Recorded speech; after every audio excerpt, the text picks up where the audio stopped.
this is MP Cards and Games. So I'm going to do something that I will be doing a whole little mini series on, which will probably come out every few months. But surprisingly, it's not actually Yu-Gi-Oh related this time. It is actually, if you've watched by the name of the title, it's Pokemon related.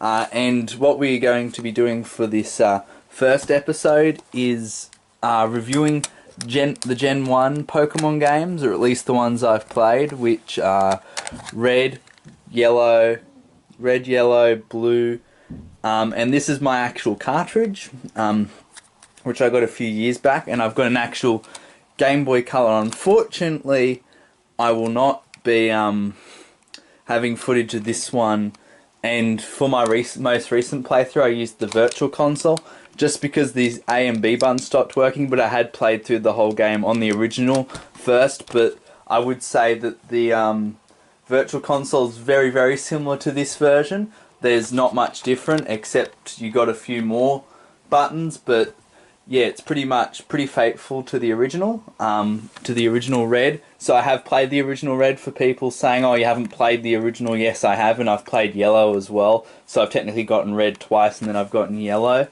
But yeah, most of you know me as a Pokemon or a PokeTuber. Yugi-tuber, sorry, not PokeTuber, Yugi-tuber, and I won't be doing heaps of Pokemon content. I'm just really doing these reviews for the moment, which will take a while for me to get through, but I do have Crystal on the Virtual Console, but these are the rest of my games, and I have been a Pokemon fan longer than I have been playing Yu-Gi-Oh, but I constantly have liked, ever since I've pretty much become a fan of Yu-Gi-Oh, I've constantly liked it as Pokemon. I go through phases of it. But we have the Pokemon Origins disc. I have Heart Gold, which is now pretty hard to get, but it's a really good version, but I'll get more on that in my review. I've got Diamond, I've got White, Pokemon White, I've got Black 2, which is actually the game that got me into Pokemon, Y, Omega Ruby, Moon, and Sun. I actually boycotted Ultra Sun and Moon, but for this review series, I will be doing all the gens and games in the series besides the ones I haven't played, so I will not be including any of the Gen 3 games because I do not own them, and I do not want to play an emulator or a ROM hack because I like to play stuff legit. And I will not be doing Ultra Sun and Moon unless I buy the games, which were the first ones I've actually boycotted since I've gotten into the franchise for the main series. And I will not be doing the Let's Go games since I do not own a Switch, and to me they're seeming like they're going to be a bit disappointing right now. But let's get into Gen 1. This will be interesting. And for you Gen 1ers there, trigger warning. I do like this game, but you'll have to find out some of the other things that I think about this game. But this franchise is really good, and hopefully I can upload a little bit more frequently so you can actually get see this all before 2020. MP Cards and Games, going on to the next part of the video. Now let's get started playing the Gen 1 games.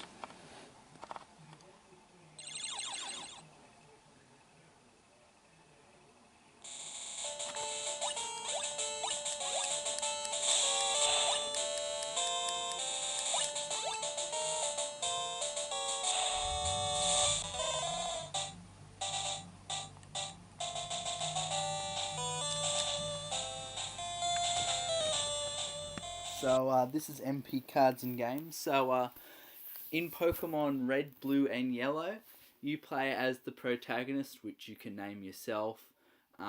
Which the default names are usually Red, Ash, and a few others, but usually most people call themselves Red or their own name. Of course, my character was MP Games. But yeah, you end up getting your starter Pokemon from Professor Oak. Then you head off on your Pokemon journey.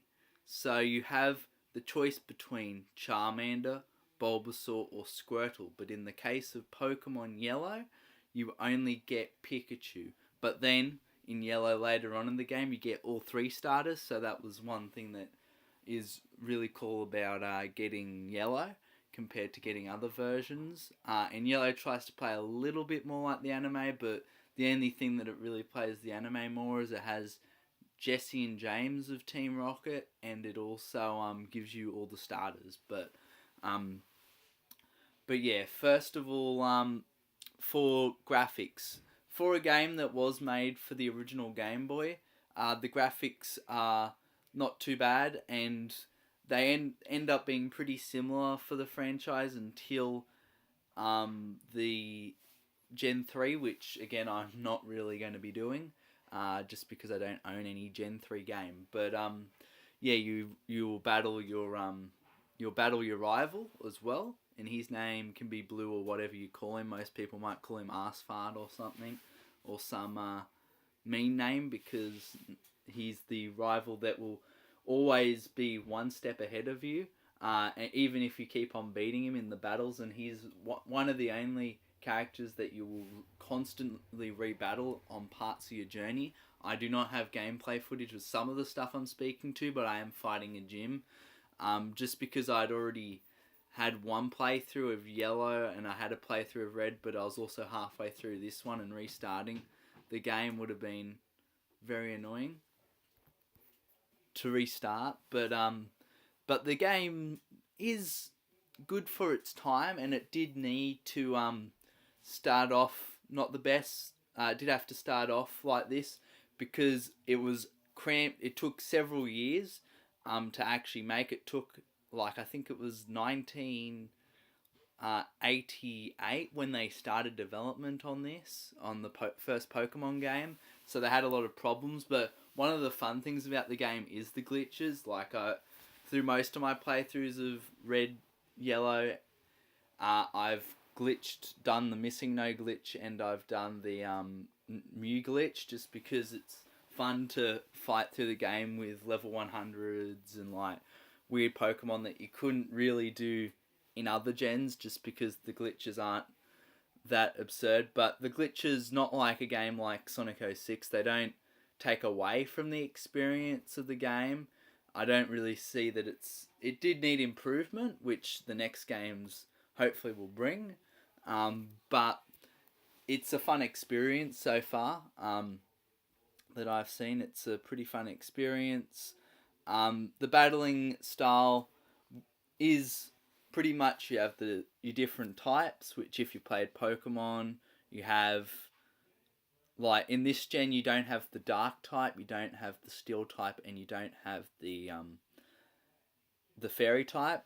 And the only problems about a few less types is psychics are broken in this gen. Pretty much even some of the worst psychics later on are just really, really good in this gen, just because most of them have a pretty high special stat, which in this gen, compared to all other Pokemon gens, the special defense and special attack was combined to make the special stat, which ends up breaking the game. A fair bit, like an Amnesia is a double Calm Mind, which if you know Pokemon a bit more, you'll understand what I'm saying there. But if not, it gives you just double extra special attack and defense. So if you get something like an Alakazam early game, you can just blitz through most of the game.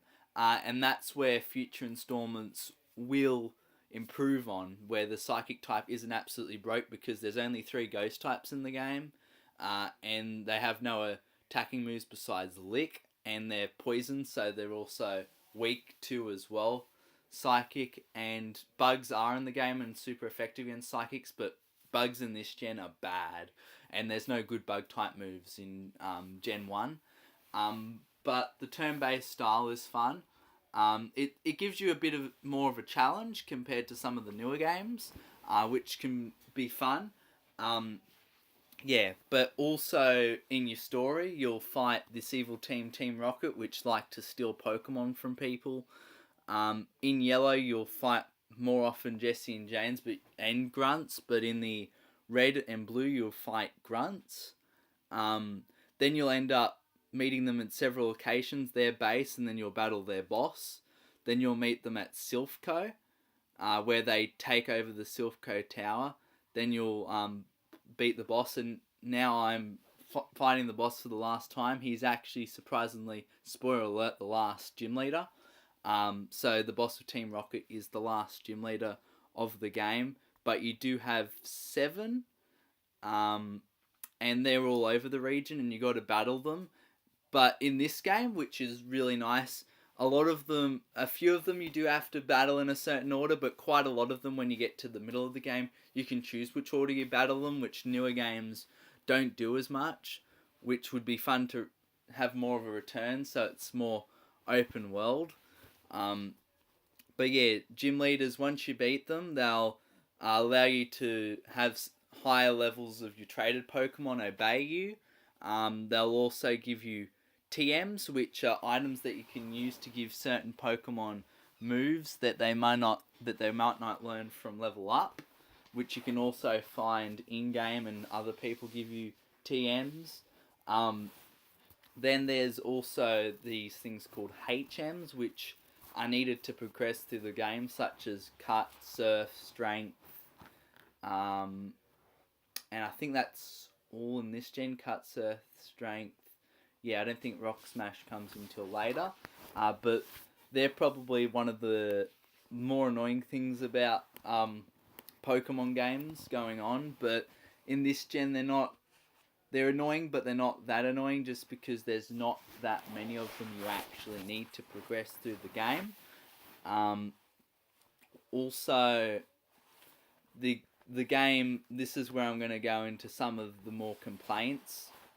Because of the brokenness of the original game, moves like Wrap will and Rapid Spin, I think Fire Spin or something, they will keep you locked. They will stop you from taking a turn if it's used against you, and that can go from 1 to 5 turns. So yeah, Wrap can stop you for a few turns, which is really annoying in this gen, and if they constantly wrap you, it gets so irritating. And also, this is before this physical special split, which certain moves count as, like, certain types count as either physical or special, slashes fire, water, ice, electric, and yeah, I think, yeah, those type, and yeah, psychic, electric, water, fire, ice, they all count as a special move. So even if it says Fire Punch, it's a special attack, not a physical attack in this gen, which makes some Pokemon like Flareon really, really bad, but makes others really, really good as well. And physical type moves are usually detonated to Bug, Normal, and fighting types. So it makes certain moves, again, a lot stronger, and it makes some worse. Also, Hyper Beam in this generation, if it kills the Pokemon, there's no recoil. So having it on something like a Snorlax, and that Snorlax killing, can pretty much mean game over for your opponent. So some of the mechanics in the game can be broken. But yeah, you fight the 8 gym leaders like in your normal game of Pokemon. And it did bring a lot of diversity, a lot of trade, and it brought a phenomenon that would last to even today. The Pokemon hype died a little, but it keeps on rising back up, especially with the Pokemon Go, and this is the game that brought it all. Now I'm going to be challenging the Elite Four. You have to go through, I'll be soon challenging the Elite Four, so you'll have to go through 4 elite trainers. And all 4 of them go into their own special Pokemon. The only one that I can remember is the final Elite Four member, and that's Lance of the Elite Four. But these are very hard battles. For me, they won't be because I have a glitched Mew. But yeah, some of the glitches were really cool in this game. That's one of the things I love about Gen 1 the most, is the cool glitches that you can perform.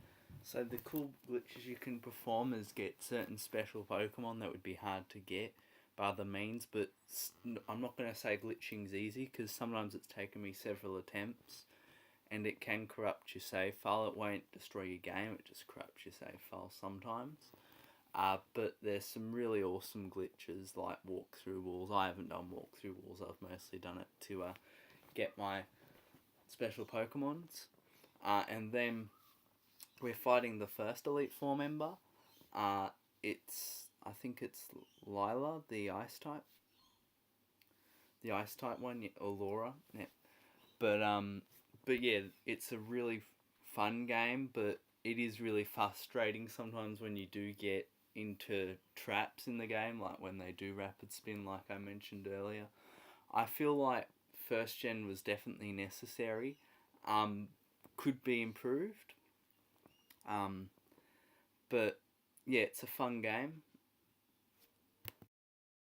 So so now we're up to the final of the Elite Four, Lance, the Dragon Trainer. Lance has some pretty good Pokemon. You will see him later on in the franchise as well. He's a fairly big character in the franchise. But yeah, so we're battling him now with our level 100 Mew, see if he can beat us. He's using Dragon Rage with his Gyarados. But yeah, some things that I've talked about that would need improving was glitches and overpowerness. Like my Mew, even though if I had another Pokemon level 100, it'd still probably beat most of the league. But it's still a bit of a problem with the psychic types and how you can get a level 100 so easily in this game by glitching. But it still just adds a bit of spice to the game. But yeah, the Pokemon franchise just will get better and better from here. So it starts off good and it will hopefully end off really great.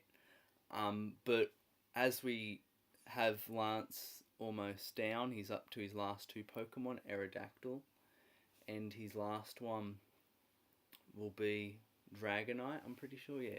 It'll be Dragonite, but with that Ice Beam we just kill his entire team. Dragons in Gen 1 weren't super powerful just because they still had an ice weakness and the Cell's weakness, but their only moves, its only move was Dragon Rage, so it had to rely on other types to do its move for it. Even in Gen 2, its move pool's still a bit low, so... And there's only 3 dragons in the game, Dratini, Dragonair, and Dragonite, so there wasn't a big variety of dragons in Gen 2. But now, we've become Elite Champion, have we? We've beaten the league. Oh no, there's another. And who better to be our rival? To be our challenger than our rival. So this is the dude that's been one step ahead of you all the game. And yes, my dude's named Yugi, and this is Kaiba. So Kaiba and Yugi are going to go for their final battle or duel. So yeah, this is going to be interesting to see who wins. The king of games, or Seto Kaiba. Nah, it was just a funny thing that I decided to do. I just decided to name after Yu-Gi-Oh names because I made this save file a long time ago. But we've got our Red Eyes Black Dragon out. Most of our team's very underleveled because we were just sweeping with Karibo / Mew. But if you're not a Yu-Gi-Oh fan, you wouldn't get some of my references here. But yeah, it's cool that the final boss is the dude that's always been ahead of you, because this rival's always been ahead of you, and then he's ahead of you at the end of it. So it's good to beat him. And after you've beaten everyone, you will get the end credits rolling. But we've still got to beat him first. We still might have the chance of losing since he has the highest levels in the game besides Mewtwo, which is the end game content. So the end game content in this game is trying to catch all 151 and trying to get Mewtwo, which I guess isn't terrible extra game content, but it isn't that good for first gen. But I guess first gen was again setting the foundations, so trying to play with your friends. It was more Gen 1's extra game content was trying to trade and get the 150 because getting Mew without glitching is almost impossible. And then also battling friends, and I guess Mewtwo was the extra game content, but there's not much after that. But just battling, training, and that's pretty much the extra game content, and it's fun. But the extra game content from here can only get better. So yeah, now we beat the rival's up to his last Pokemon for Vaporeon, and we're up to our. We still haven't lost a single Pokemon throughout this Elite Four run, which this was a good one that they had done, and I'm pretty sure in Gen 1, if you rebattle the league, their Pokemon won't go up higher levels, but they are pretty high level, and if you play this game without any glitches, it's very hard. It's a lot harder than than Sun and Moon, and I think a bit like Ultra Sun and Moon was pretty difficult. I've recently played it, so I may be reviewing it. Depends if I get there. But Ultra Necrozma was fairly hard. But yeah, Gen 1's fairly difficult. It's more difficult than I would say Gen 6, like all the Gen 6 games. Probably most of the Gen 7 games, maybe even Gen 5. Gen 1's very hard, and it is even harder in my opinion than Gen 2. But we'll talk more about those future gens later. But now we're congratulated by Professor Oak, who was going to congratulate his grandson for winning, but he was too late and his grandson had already been dethroned. Half of the gameplay I think you've seen is from Red, and the other half is from Yellow. But the only differences are there are exclusive Pokemon between Red, Blue, and Yellow, and that's pretty much the main differences, and there's not really much else. Yellow does start off with a different starter, as I explained. Now, our Pokemon are being put in the Hall of Fame, so then they'll be registered forever in the Hall of Fame, and Professor Oak is doing that, and then it will save, and then the end credits will roll. So we have Charizard, or our Red Eyes Black Dragon. We have our Catapult Turtle.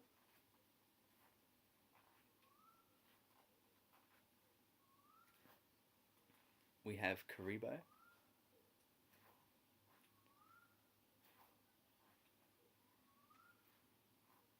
So this is one of the first ones I tried to nickname most of my mons. I didn't nickname Venusaur because I didn't really have a Yu-Gi-Oh name for it. So I did a lot of Yu-Gi-Oh names for this one. I didn't for Aerodactyl, but I think I got that fairly fairly late in the game. And then there's me, Yugimoto. But in my other save, which is on Red IP Games, and I am sorry I haven't uploaded in a while. Hopefully that will change, and this is MP Cars and Games signing out.